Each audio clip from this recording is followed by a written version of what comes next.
Hello, everyone, and welcome to today's HFTP webinar. My name is Brittany, along with Barbara, and we are coordinating today's webinar. Disruption, innovation, and evolution for hotel marketing. Our industry is going through a period of rapid change, driven by several interrelated factors. Key among those are developments in technology, changes in consumer behavior, and the complex aftershocks of the pandemic. It is a period of disruption, innovation, and evolution that holds both challenges and opportunities in how we respond to our industry's changing landscape. Preparation will be key. Michael, as the Chief Experience Officer of the Hotels Network, helps hotels leverage the latest innovative technology on their websites to attract, engage, and convert leisure travelers in meetings, events, and wedding business by using prediction personalization. He has transformed marketing organizations by implementing and optimizing e-commerce and digital capabilities for diverse global businesses, including Starwood, Accenture, Monster Worldwide, and Wyndham. He has won awards, including an individual Platinum Adrian Award for an innovative social media campaign, Gold Adrian Award for an innovative website, and 40 Under 40 from the Westchester Business Council. In 2020, he was selected by HSMAI as a top 25 extraordinary minds in sales, marketing, and revenue optimization. Michael holds a BA in literature from the University of Michigan, an MA in business communications from Northwestern University, and a certificate in digital marketing from Northwestern's Kellogg School. Welcome, Michael. And now I hand over the most fun webinar. Well, thank you so much, Brittany and Barbara, for having me today. I'm so honored for this opportunity to present to the hospitality, financial, and technology professionals. So it's important to know your audience. I'm a marketing guy, and I wrote this all about essentially marketing, but I know you guys are finance. I know you guys are technology professionals. So I will try to keep the lingo to a minimum, and I will try to keep it as clear as possible. But this is the most fun presentation I think I've put together in a really long time. And as I told Brittany and Barbara earlier, that they should hold on to their socks because I hope I'm gonna knock them off. So let's go with this. So first of all, I know that Brittany went on about me, and thank you for those kind words, but really, I've been a hotel marketing guy for 20 years. I've done it for big brands, small brands, independent boutiques. About a year and a half ago, I joined a startup called the Hotels Network, and I'll go on and on about that in a second. But with them, I kind of represent the voice of the customer, which are the hotels. I'm very active with HSMAI, which I think is a sister organization to HFTP, always a tongue tie. So I'm very active with their foundation, on their marketing advisory board, and also in the New York chapter. And I'm looking actually, now that I know that HFTP has a New York chapter, I'm looking to get involved in that as well. So hopefully see some of you in person very soon. All right, so the Hotels Network. So this is like brief little commercial, then I'll get to all the fun stuff. But we learn and recognize user behavior by observing hundreds of millions of users across our network of hotels. We personalize and we target based on demand source, location, referral sites. Our data is unique, both in scale and quality, and it allows us to target and personalize and focus on people versus just trying to sell them a room. And we are in over 16,000 hotels around the world. Here are a couple of our brands. And here's a book that I just was published about a week ago. I don't know, it's an ebook. It's about 30, 35 pages. So you can, I'll give you guys a link, or if you see this little QR code here on the left-hand side, you scan that, you can get it. And also, if you have any questions, you can just email me. So that kind of has my contact information. And again, that's me. I will help all of you grow your revenue, reduce costs, and scale faster, because that's all a lot of things we're interested in doing. All right, enough of that stuff. Now get to the fun stuff, which is our agenda. Today's agenda, we're going to talk about evolution, innovation, disruption. And then I'm going to talk about the challenges and some sub-strategies to address it. So let's move forward. We're going to start with definitions. So first of all, evolution. You can see there's gradual change and improvement. So I kind of think of that as enhancing something that already exists. And then innovation is a new introduction of a new and unique method. So for me, it's sort of like a new project you're doing. It's sort of making something what already exists, make it more efficient and effective. So it's something sort of new. It's different, but within the same, it's not like a whole new way of thinking. It's just a better way to do it. And then disruption, which is a radical change that alters the way that things have been doing and creates basically a new market. So it's a brand new way. It has not happened before, and it just changes how everybody interacts. And with that, we hit our first poll question. Brittany, are you hitting them with the poll? Let's see, Barb's gonna shoot it out real quick, so give everyone just a minute. There we go.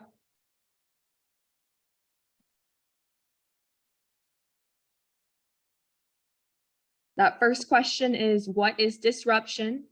Please go ahead and choose the option that best fits. We will see who's been listening, right, Michael? That's right. Yep. We're so far. We are. Tell me when I continue. See, Barb's about to share the results. There you go, Michael. There we go. Disruption. So 86% of you guys got it right. It's a radical change that alters the traditional ways of doing things. So there we go. Just know radical change, disruption, and I'll continue on. All right, so let's start with evolution. So evolution, this kind of spread it out from the pandemic, and TWT stands for Tuesday, Wednesday, Thursday, and this is data from, let me do that. This is from New York City, but we can extrapolate this from sort of nationwide, that the way of with return to office after the pandemic, Tuesday, Wednesday, Thursday, it's fundamentally shifted people. So people are remote Mondays and Fridays. What does this mean for hotels? This means that hotels have an opportunity to capture a longer length of stay. Before it was just Saturday and Sunday. Now it's potentially Friday, Saturday, Sunday, Monday. So hotels need to shift their mindset to think, okay, people can leave their home on a Thursday night, fly somewhere, arrive Friday. They could work on premises wherever they are, and then that night their vacation starts wherever they are, and they can continue through Monday, then get on the airplane or drive away Monday night and go back home. So this is a whole new segment that hotels can target, and also what used to be like the big time to target people, which was peak dates, which is like Memorial Day, Labor Day, where you have 3-day weekends.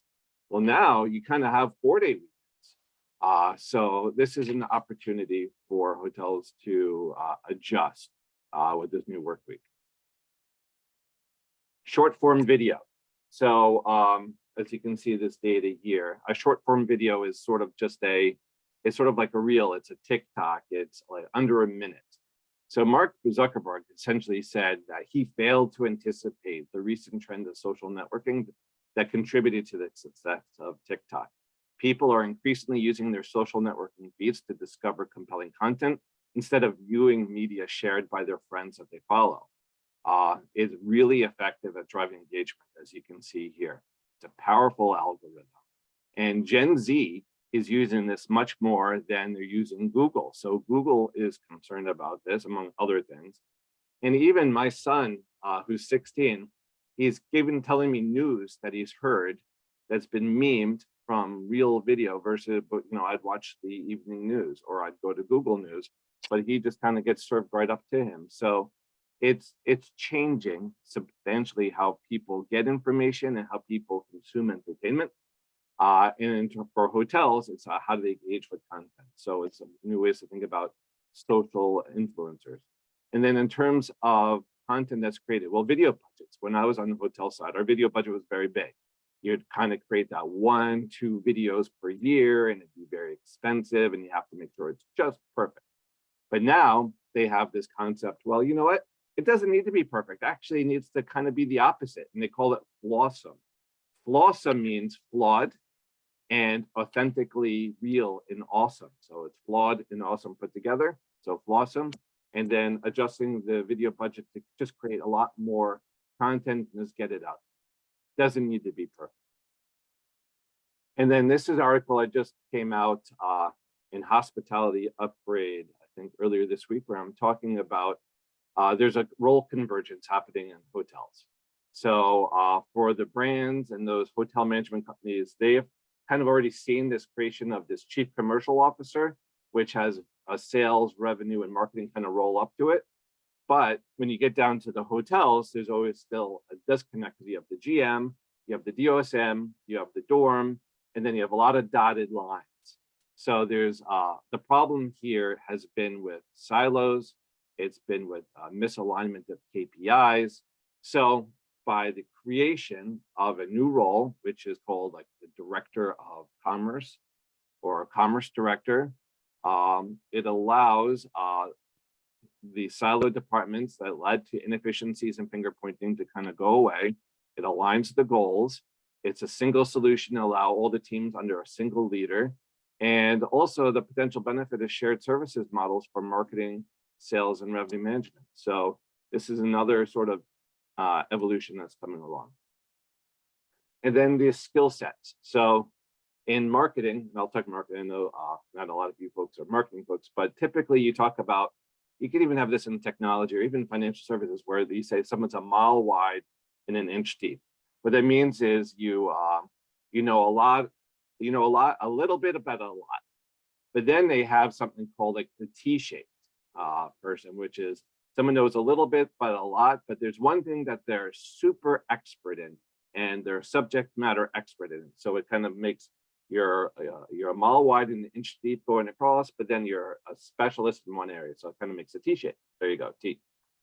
But with hotel associates, I was thinking about that. And hotel associates, they're different than I think any other sort of rev gen team because you have the breadth. And to me, it's like instead of a T-shape, I'm taking a hotel bed shape. So if you allow me to explain this to you, we can engage this. It's sort of like, they're not like a mile wide and an inch deep, they're like a mile wide and like a foot deep, and that's the breadth of the bed. And then in terms of the footing and what holds up the bed, this is all the different departments that need to work together. It's the operations, it's the sales, it's the marketing, it's the revenue. So that's what's holding up the bed. And then in terms of the reach, has to do with being able to communicate effectively up and down. So hotel teams need to communicate not just with themselves, they need to communicate down with the guest and up to executives and management. So to me, that sort of whole dynamic in that skill set makes a bed change. So then first impression. So now you're having, you can never do a second first impression. You guys already have an impression of me. Never going to change your first impression. But you've got faster networks and people can come into the website anywhere. So how does a hotel control the micro first impression if people are coming in anywhere? Well, you want to control the first impression, and how can you control that? So for example, your house, you expect people to come in the front door, and then you have it the whole like foyer built really nicely. You have a design, you have this painting, you have this rug, but you don't expect people to come in through like the kitchen entrance where you have maybe the garbage and pots and pans or what have you. So if they come in the front door versus the side door, they're going to have a different impression. But what if you can control that impression? And you can by targeting people. The first time people are coming and seeing your hotel, you can hit them up with a very specific message of look and feel that gives them the impression that you want to convey about your hotel. And so that is the micro first impression. And then Google, so many changes happening with Google right now. They're constantly updating their algorithm to find higher quality content. You're now able to book tickets and experiences on Google Maps. Their interest layers are close to the hotel. You have an Explore tool now that you can identify destinations just within a few hours of your drive. And then on July 1st, 2023 is the cutoff date for this new analytics that they're using. So right now, people have been using Google Analytics Universal, which was basically session-based. Come July 1st, they're switching off that and they're going to GA4, it's called, which is all going to be events focused. So that's a big pivot. And if hotels haven't been already moved to GA4, they're going to lose all the historical data because it is not backwards compatible. Innovation. So privacy. Privacy obviously is key, and you've heard a lot about it in terms of cookies. You have cookie elimination. So you have first-party cookies, which are sort of, when you're on a website, it controls your language and controls your cart and what's in there. But third-party cookies, which is what seems to be the issue, is they do cross-domain tracking. So it's basically, if you're looking at a pair of shoes, and then you go to a bunch of other sites and those shoes sort of follow you around and retargeting, people have deemed that sort of a privacy issue to be tracked like that. So all the major browsers have stopped that except for Google, and Google's hasn't stopped it yet because they make so much of their money through advertising. So they're looking for a new solution. The other challenge is personal privacy. So there are a couple of strategies. Their cookies are going to be going away. They're looking at new sort of like fingerprinting. So your website could be fingerprinted by a website. And that basically means it tracks you by your OS. It compiles it all together, and it compiles your OS, your browser, your technical details of your browser, your screen size, your processor, your installed plugins, and it can kind of track you that way. And in the other part are digital identities, you know, be able to control access to your information, prevent identity theft, but you also want to comply with GDPR. GDPR is regulations passed by Europe that basically says that hotels or anybody is not allowed to keep data of anybody that they don't want. And if somebody asks for the data back, the data needs to be given back. So, and then you need to know exactly how you're using it, and they need to have proof that they opted into it. So it's very onerous. But the sort of new sort of digital identities that are being worked on, there's one called One ID, another one's called decentralized identifier, another one is sort of a self-sovereign identifier. Basically, it allows people to control their identity when they're going across the internet. And then currency and currency. So there's a challenge now. Nobody carries cash, but you have a lot of these hotel workers, apart from restaurant people, but people that have in the past relied on tips. They're not getting tips because no one carries cash anymore, just the older generation. So what is the opportunity here? Well, there are QR codes. There's like e-tipping where people can get scanned. Still feels a little awkward that you would scan somebody to tip them. Seems like a lot of effort, but I mean, that is a solution there. Another challenge is sort of room pricing. So you've seen in the hotel, I mean, in the airports, in the airlines, rather, you know, they're charging per seat, but then you have a lot of all these add-ons that keep adding up your cost for your seat. Well, hotels are going to be going that way too, and that's called attribute-based pricing. So it's purely a sort of a revenue management exercise, but you have the price of the room, and then as you load in all the amenities and the experiences that you want, that's going to start to increase the pricing of the room. So that's called attribute-based pricing, and that's coming down. And then there's something I'm told that a number of you are technology professionals. So no code automation. This is something that's also coming down. So this empowers the non-tech teams to kind of automate the apps that they're using and the instance and kind of integrate them to really remove some of the redundancy and non-value add activities. So it basically they can integrate without leveraging the technical team. So the technical team can focus on the core systems of the company, and other people, whether it's the marketing team, the sales, or revenue, the rev gen team, can kind of cobble together their solutions. All right, now I pose for poll question number 2. Brittany, Barbara? Barbara's about to shoot it out to everyone. Give us just a minute.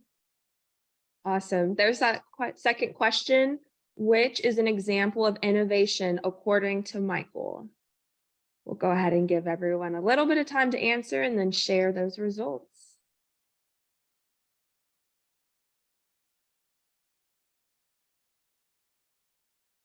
Interesting.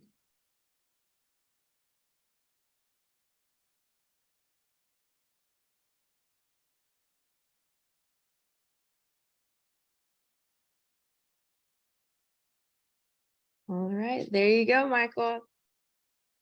All right, so the innovation, according to me, was no code automation. That was this one. So sorry, guys. All right, so now let's go to disruption.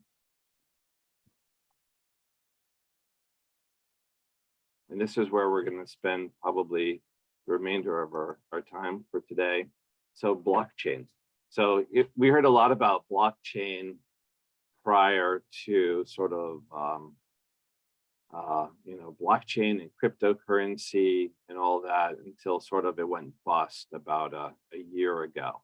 But blockchain is still there. So what is blockchain? So blockchain, if you think of it as a universal ledger, each ledger entry is called a block.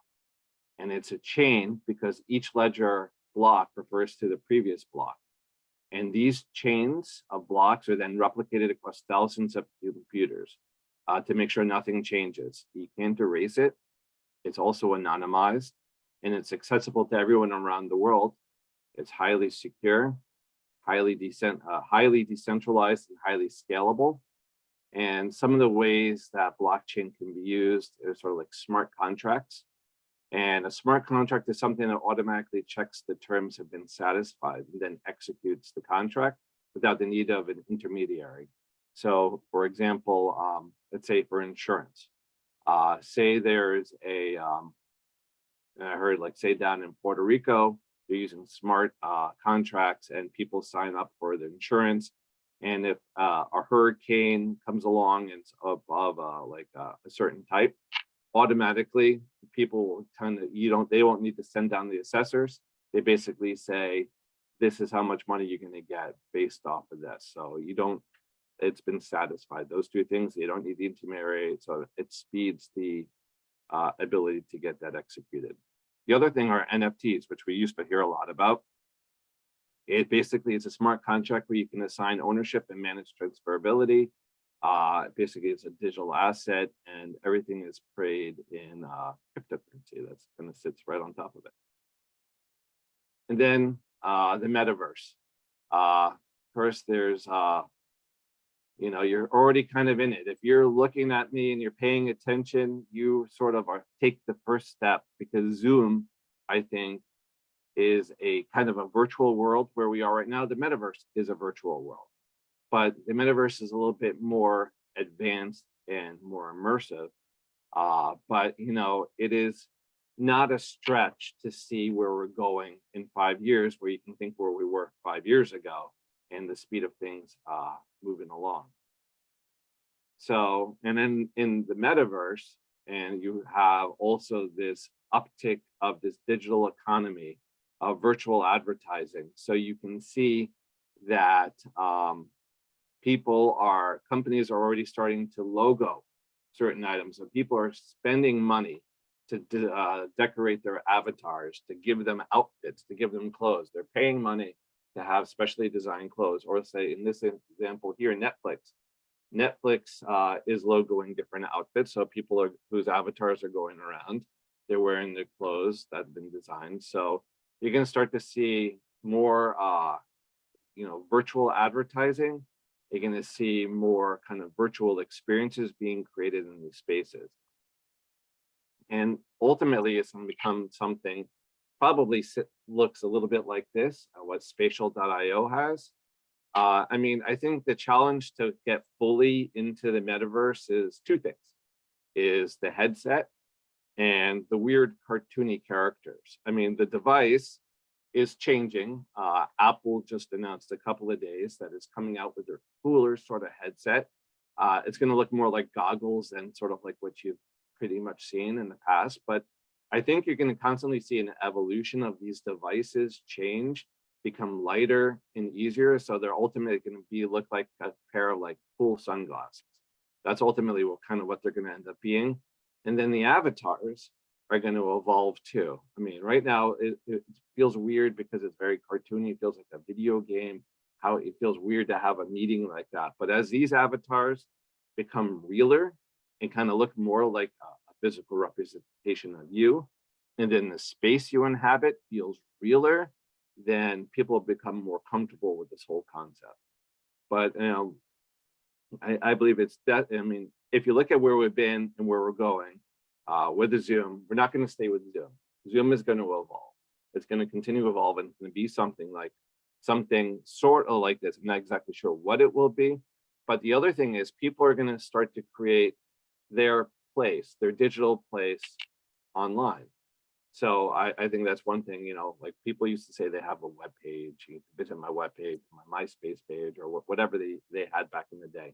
But people are going to have a metaverse place. And this kind of goes along with the thinking of the fourth place where people spend their time.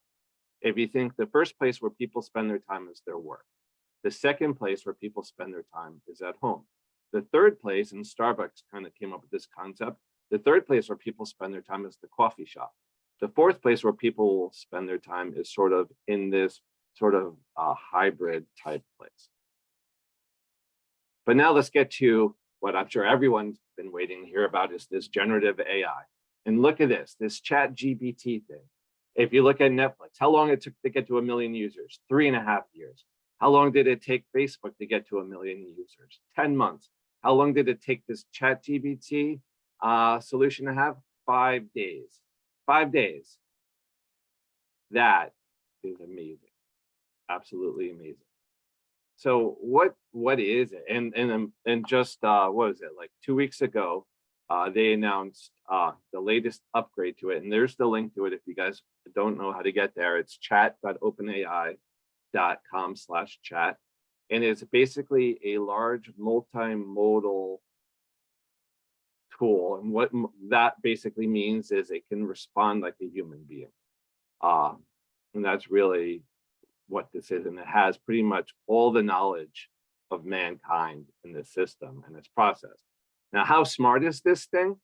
Well, look at this. So GPT 3.5 that came out in November, and then they benchmarked against ChatGPT 4, which just came out a couple of weeks ago. They gave it the bar exam. So the bar exam, the ChatGPT 3.5 got it on 10th percentile, and the latest one passed it on the 90th percentile. Gave it the LSAT, which is also a legal test. Went from 40th percentile to 88th percentile. And it gave it the kids test, the AP bio test, AP art history, practically perfect score. So this solution can think. Well, it can't think, but it can look at the information and then properly process it. But it's even more powerful than just this. So for example, it can be very creative. So how this ChatGPT works is it's an input, you type something in, and it gives you an output. So for this example here, the input that these guys said is, explain the plot of Cinderella in a sentence where each word has to begin with the next letter in the alphabet from A to Z. Don't repeat any letters. So you can see here, it writes the story in the output, the story of Cinderella, A, B, C, D, E, F, G, H, I, all the way to Z. I mean, who would have ever thought of that? But that is absolutely amazing. Or it can look at an image and kind of understand what it's looking at. So someone took this picture and then it said to the system, what can I make with these ingredients? So it looks at it and it says, all right, well, there are eggs, there's flour, there's milk, there's broken eggs. All right, so this is what you can do. You can make pancakes, and waffles, you can make crepes. All these things that you can do based just off of this image. If you just think about that, that is absolutely amazing that it has that kind of capability. Or, there's sometimes I've seen memes. I'm like, I don't get it. I have no idea why this something is funny. What exactly that is, well, now you don't have to wonder about that anymore, because you can take a picture and use it as an input. And here for this image, the input is, what is funny about this image? Describe it panel by panel. And then in the output, it describes panel 1, which is the phone in a serial kit VGA connector, panel number 2, and panel number 3. And then it says the humor in this image comes from the absurdity of plugging a large outdated VGA connector into a small modern smartphone charging port. So the fact that it can reason, is seemingly reason or understand, is incredibly sophisticated. Or it can kind of, you can give it data and it can kind of reason through it. So these are showing the 2 different models. So on the left-hand side, it was the 3.5. On the right-hand side is the latest one, basically looking at people's time availability and trying to find a common time. Well, it was the prior version wasn't able to find a time that really worked, and the latest version was. Or, the latest sort of the Super Bowl performance by Rihanna. Once it was uploaded onto Wikipedia, people wrote about it. The people said, describe her Super Bowl performance and what made it special. Look at this link. And then the output comes back and it basically looks at this content and summarizes it. That was essentially real time. That effect that it can look at a link and summarize it and come back and respond. So this is sort of on the left-hand side there. That's what it looks like, the ChatGPT. So when you log on, you'll see a couple of sample prompts, and then you'll just see like a little entry bar. That's it, just a little entry bar.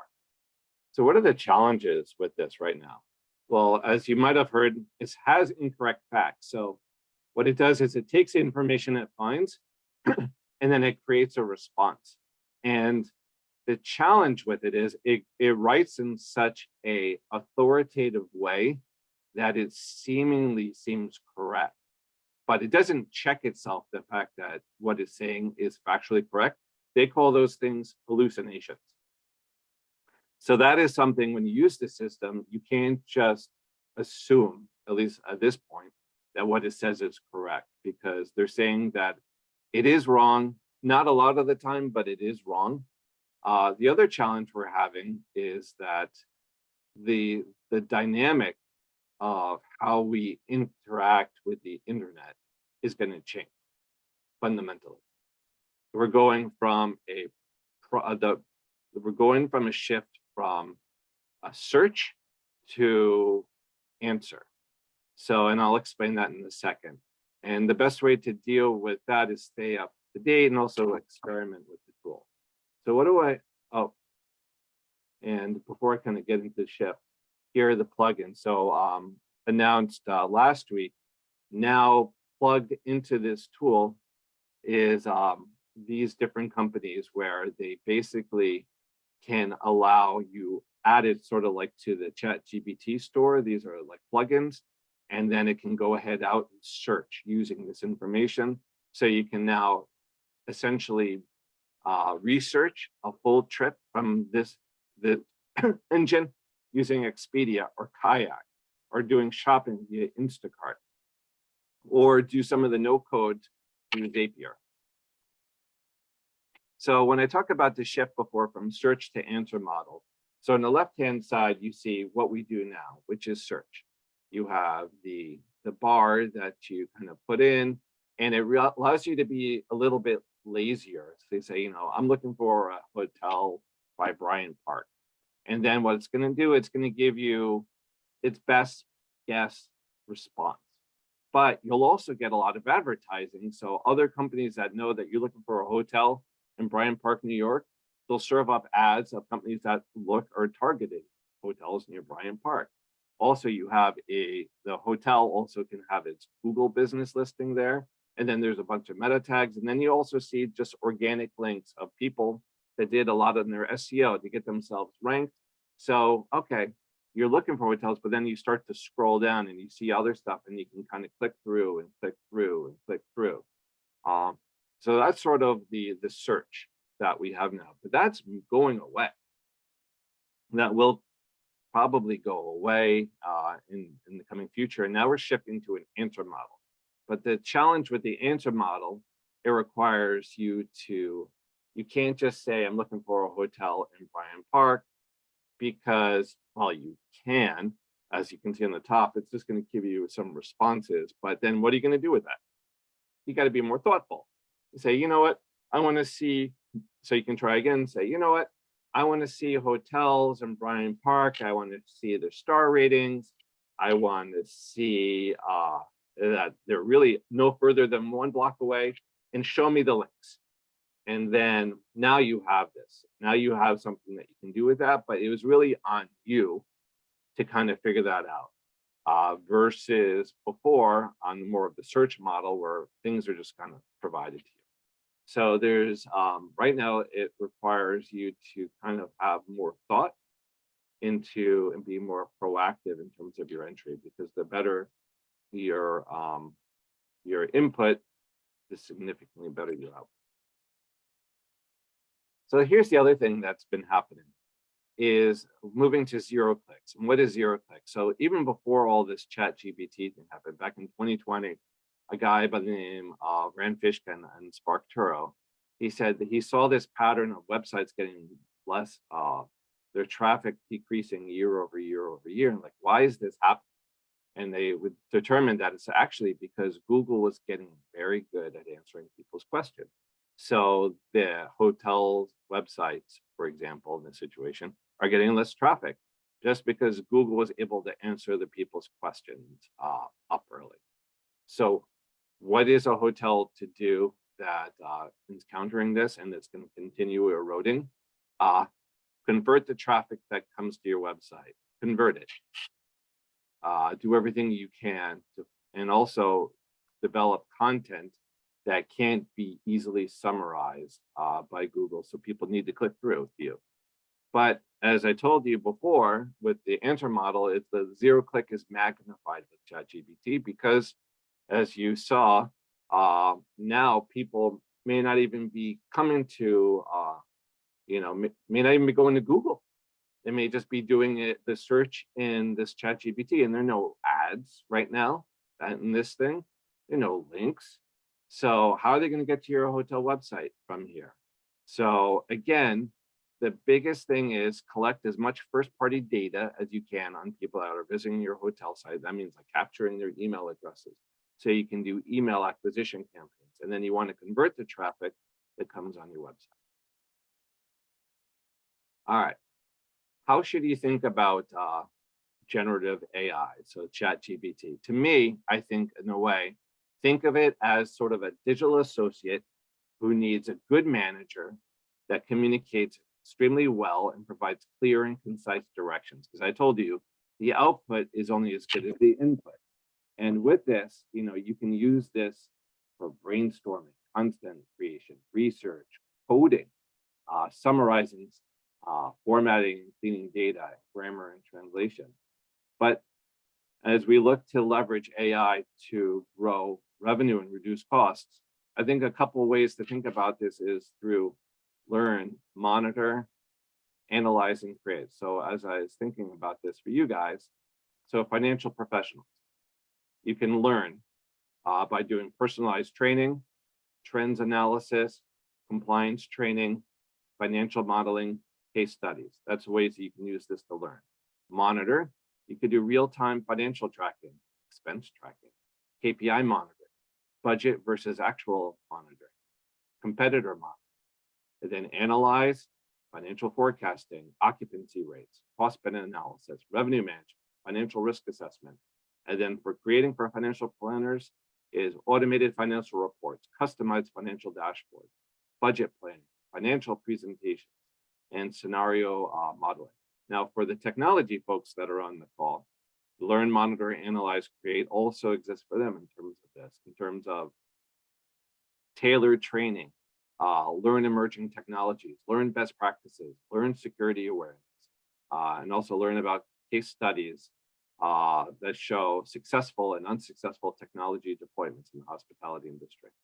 Monitoring, system health, networking performance, security monitoring, energy consumption, asset management, all can be done by monitoring using these systems, or analyzing guest experience insights, technology ROI, system performance, data analytics, resource allocation.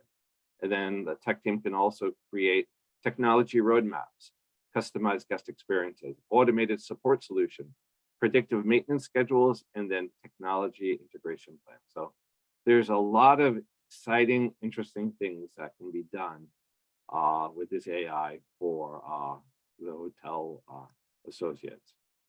And we know that, this is kind of fortuitous because we know we all have lean teams.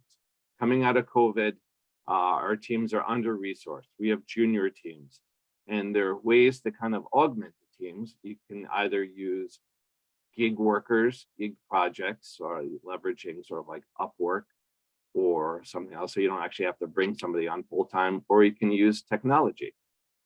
And here's something that was actually just came out today by Goldman Sachs. Goldman Sachs said that 1/4 of current work tasks can be automated by AI. They're estimating about 300 million jobs are going to be potentially lost in the United States and Europe. They say that 7% of jobs that'll be fully substituted, those are like the more sort of extremely administrative, repetitive tasks. But you have other tasks in which require, as we could see, you could see that it can look at content and actually understand and then create a specific output based off prompts. You could see different industries that are going to be impacted, whether it's law, architecture,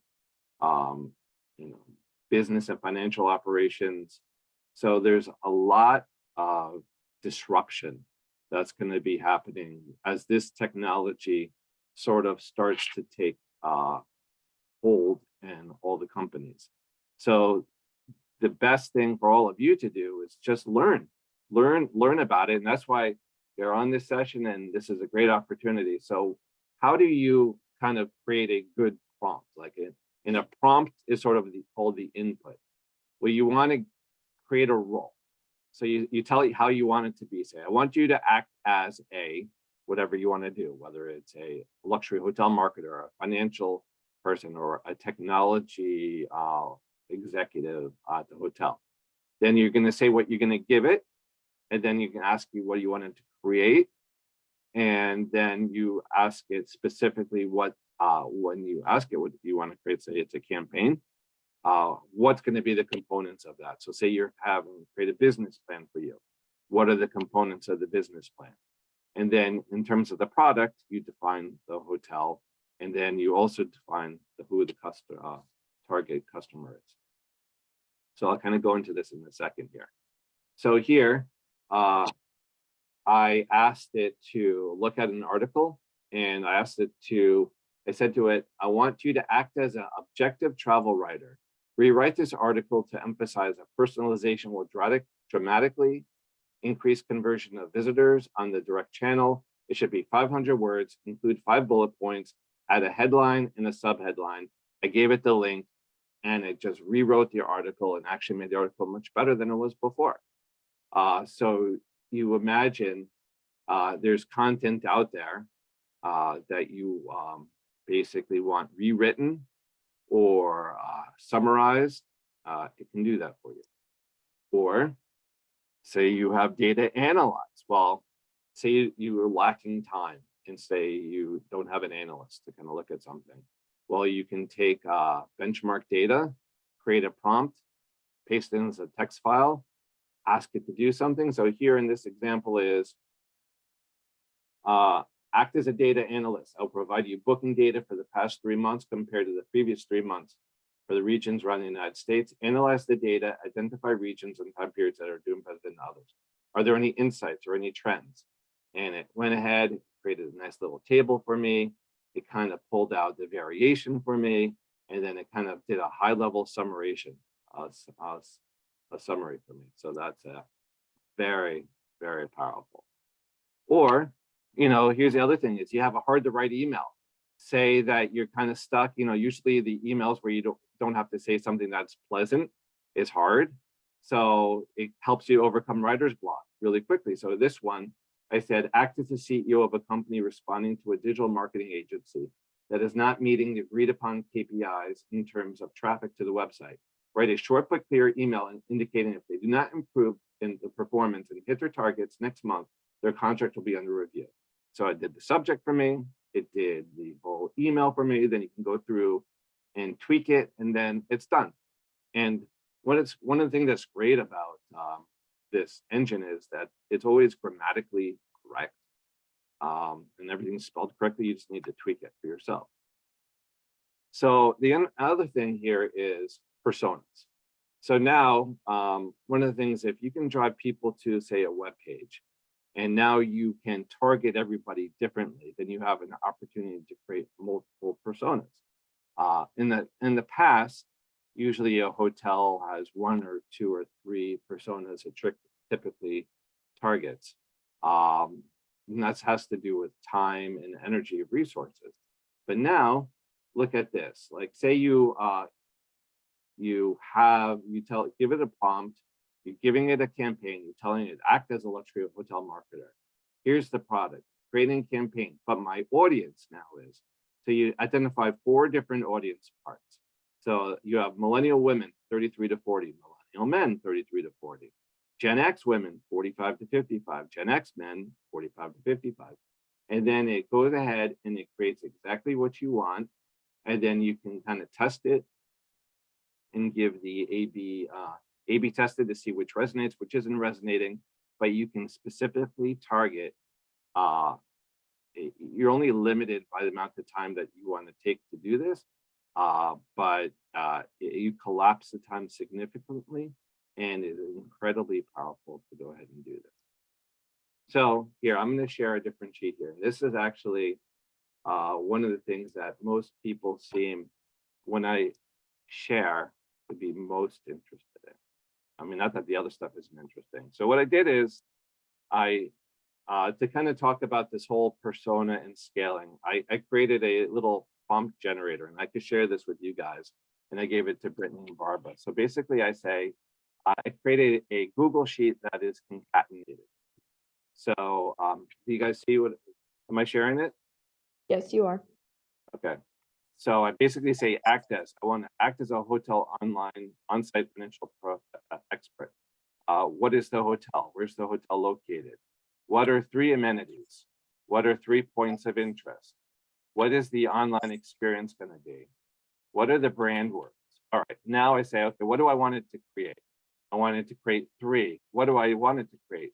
Brainstorm ideas to save the hotel money. Who's the audience? The CEO for the hotel who owns the hotel, the CEO for the company who owns the hotel. So it automatically creates a prompt.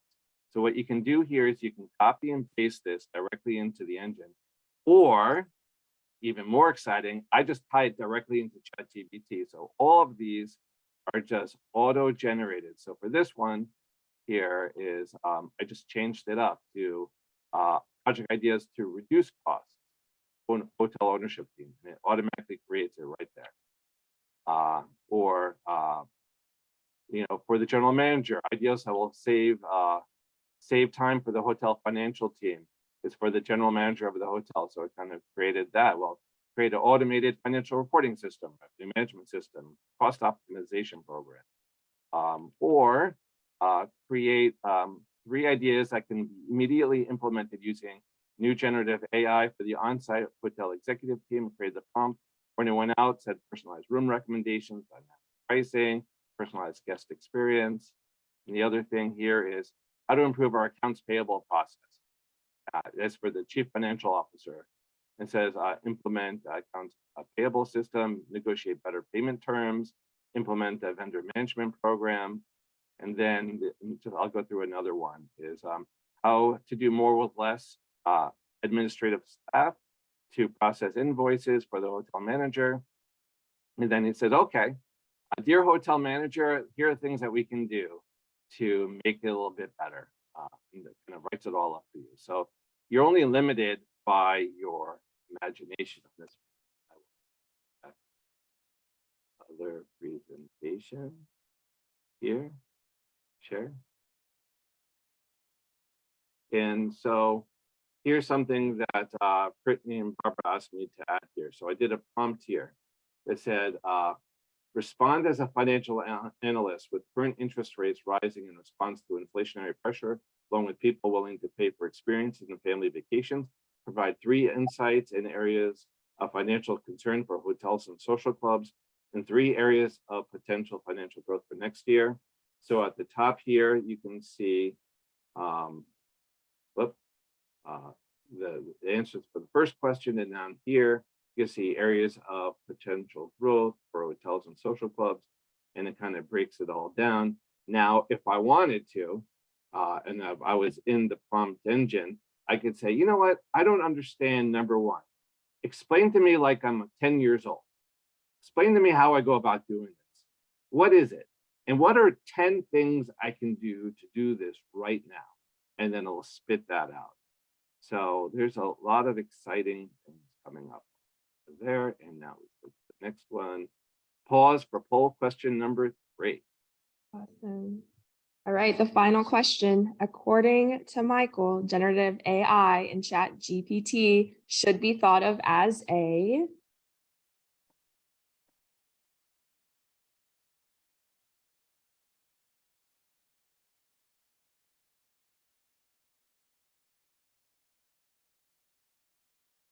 awesome. Looks like people are paying a little bit more attention to that one. I think they got it. We're about to share the result. Perfect. So, all right. And so now, summary. So today I kind of went through with all of you evolution, innovation, and disruption. We talked about evolution in terms of the work week, short form video, converging roles, some of the Google changes, innovation in terms of privacy, currency pricing, no code updates, and then disruption in terms of the metaverse and generative AI. And want to learn more? There I am. You could read the book that I wrote, scan the QR code, send me an email. I'm happy to hear from you guys. I love to help. So anything I can do, I'd be happy to assist. And with that, brings me to the end of my presentation today. And Michael, we do already have a question. If you want to go ahead and chat about it real quick. Sure. Vincent said, recently read about challenges maintaining a small set of programmers devoted to updating Bitcoin's blockchain. Is this a worry? And if so, how can it be minimized? So is the question keeping developers around? Keeping developers on your team? I'm not exactly sure. Like, let's see, maintain. So, here's what I've seen, like with my company, I've seen that we're looking at ways to leverage technology, particularly when programming, to have it be a programmer. So I do think that as this system gets better, the programming, it is what I understand, it's clunky, but it kind of gets it done. It's not efficient coding, at least at this point. So I think keeping a set of programmers around, I think programmers are going to become like gig workers.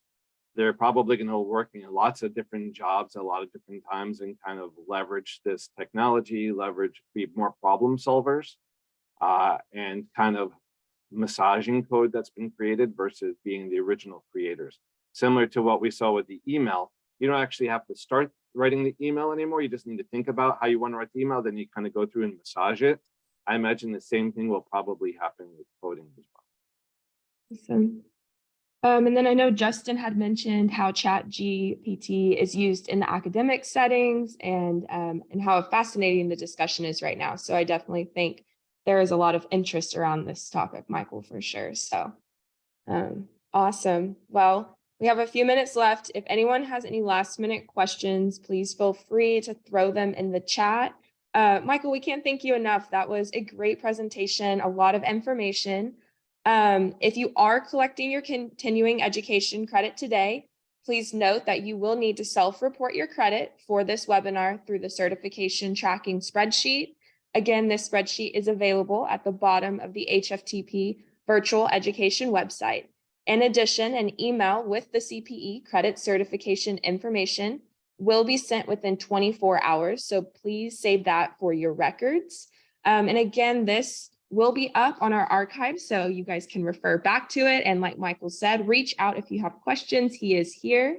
Anything else, Michael, to wrap up today? No, I just, Barbara and Brittany, thank you so much for the opportunity to present this and share this with you and your members. And HFTP is a wonderful organization. And if you're not a member, you should become a member because they have a lot more exciting content coming your way. Awesome. Well, thank you, Michael, so much. And thank you, everyone who was in attendance today. And with that, that is going to wrap up our webinar. So thank you so much, everyone. Okay.